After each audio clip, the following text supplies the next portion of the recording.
नमस्कार, आप देख रहे हैं भारत समाचार लाइव और मैं हूं आपके साथ वैशाली। आइए रुक करते हैं आज की खास खबर पर।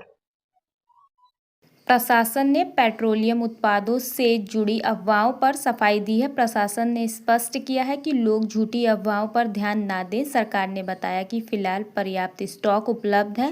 लोगों से यह भी अपील की गई है कि वे न तो किसी को गुमराह करें और न ही सामान का अनावश्यक रूप से स्टॉक करें। ધારી તાલુકામાં જે પેટ્રોલ પંપો છે ત્યાં પૂરતા પ્રમાણમાં પેટ્રોલ અને ડીઝલનો જથ્થો ઉપલબ્ધ છે. કોઈ પણ પ્રકારની સ્કેરસિટી ડીઝલ કે પેટ્રોલ બાબતમાં નથી.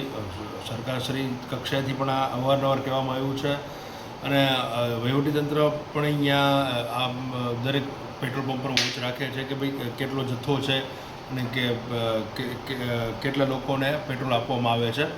માત્ર ને માત્ર અફવાને કારણે હાલ જે પેટ્રોલ પંપો પર પેટ્રોલ અને ડીઝલ ભરવા માટે રસ લોકોનો છે એ એકદમ બિનજરૂરી છે એવું વહીવટીતંત્ર તરફથી હું કહેવા માગું છું. બિલકુલ પેટ્રોલ ડીઝલની શોર્ટેજ નથી. પૂરતા પ્રમાણમાં પેટ્રોલ ડીઝલ ઉપલબ્ધ છે.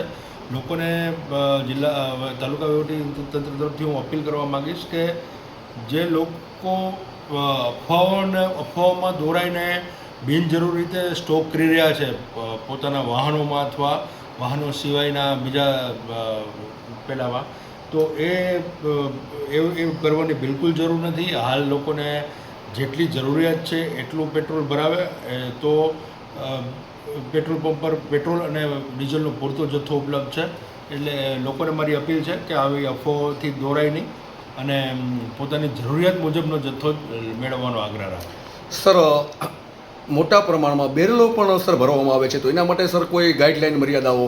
ના, બેરલો ભરવામાં આવતા હતા શરૂઆતમાં અમારા ધ્યાન આવ્યું છે એટલે અમે અત્યારે બેરલો ભરવા માટે નહીં ભરવા માટે અમે જે પેટ્રોલ પંપ ઓનર્સ છે એમને અહીંથી જાણ કરેલી છે ને હાલની સ્થિતિમાં ફક્ત પેટ્રોલ જે વાહન છે પેટ્રોલ કે ડીઝલ એ વાહનમાં જ પૂરી આપવામાં આવે છે.